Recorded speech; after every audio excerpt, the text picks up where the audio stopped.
Good morning, students. I hope you all are ready for this online class.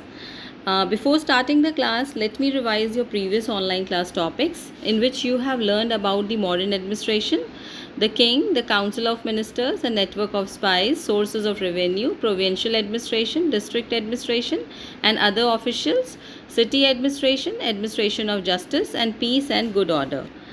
Then you had learned about the architecture, in which arts and crafts, architecture, pillars are the best specimens of the modern architecture, north gateway of the Sanchi Stupa, then the Dhamma.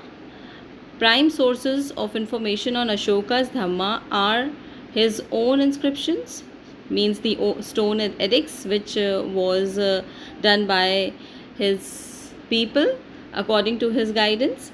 Then fundamental principles of Dhamma, purity of domestic life, toleration, sanctity of life, and the true ceremonial. These are the fundamental principles of Ashoka's Dhamma. So, today I'll start with the topic the means adopted for the propagation of Dhamma. How the Dhamma was spread in the whole world. So the first topic describes about first point describes about that Ashoka practiced what he preached.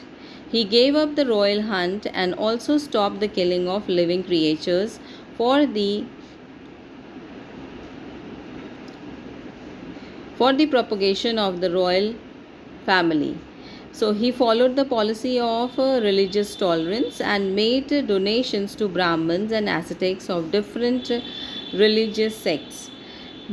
He gave up the royal hunt because he was the follower of Buddhism, and in Buddhism ahimsa or non-violence was one of the greatest principle. That is why he don't want to kill any creature, any creature in this world. He wanted to save the environment, he wanted to save the creatures of the world, and that is why he stopped killing and hunting the creatures or anything or any person or any animal. Then for this he has declared for his whole kingdom also that nobody should go against the ahimsa, or nobody should kill any creature. He always give donations to the poor and needy. Second point describes about officers of the state were required to tell people about the duties. Officers, those who were appointed by Ashoka, they are informed regularly to do their duties. The officers are informed regularly to the people of that area or of that village to perform their daily duties.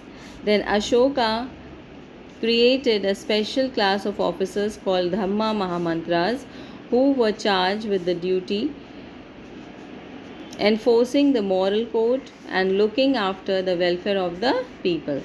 So Dhamma Mahamantra was the main officer who is taking care of the welfare of the people, as well as who is also telling the people the moral code of conduct. Then Ashokan edicts are mainly religious in character. They are in religious character. They always say to the people to cultivate purity of life, to be tolerant towards other religious faiths, and not killing and injuring animals, and to be charitable to all. So these are the four main things. The first thing is purity of life. Second thing is tolerance towards the other religions. Then third thing is not killing the animals. Fourth, always charitable to all. Now next is the royal missionaries. Royal missionaries were sent to all frontiers of the empire and to Sri Lanka, Syria, Egypt and Macedonia for the propagation of Dhamma and the spread of Buddhism. For what? Royal missionaries, the missionaries, those who are getting the support from the royal family or from the king. So they go to different places to spread the message or the principles of Dhamma. So these royal missionaries went to Sri Lanka, Syria, Egypt and Macedonia to spread Dhamma as well as the Buddhism. It is thus certain that Ashoka was successful in transforming Buddhism from an Indian sect into one of the great religions of the world. So Ashoka was the one ruler who had spread Buddhism in all over the world. As this religion, which belongs from India, is at present spread in all over the world because of the efforts of Ashoka. So this is in this way the Buddhism and the Dhamma was spread in all over the world. Now you will see about Ashoka's place in history.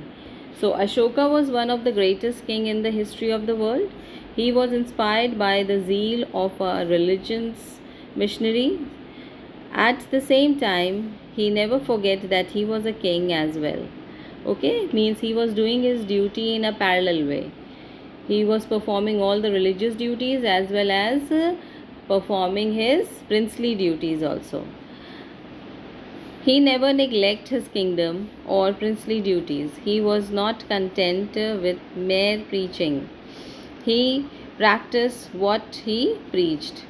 Means he was not only giving sermons and preachings and not following on that path, not following or not walking on that path, not leading that life, but he was preaching those things which he was doing. His greatness lay in the liberal and generous thoughts for the different faiths. In 7 pillar edicts, he ordered the Dharma Mahamantra to look after the Brahmins and the Ajivikas. Ajivikas were the people who are doing work for the Buddhism.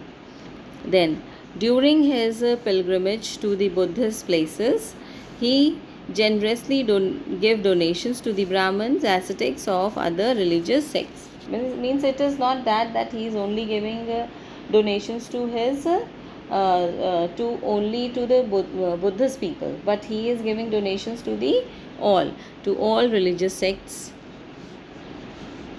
So this is his place in the history.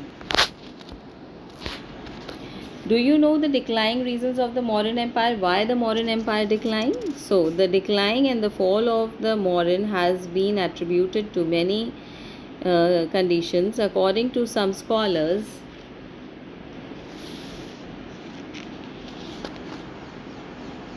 perfect policies led to the decline of the empire. Some of the not perfect policies led to the decline of the empire. Some historians hold that Ashoka's pro-Buddhist policies resulted in Brahmanical counter-revolution. They led to the revolt whose leader was Pushyamitra, the founder of the Shung dynasty. In fact, there were several reasons why the empire broke up.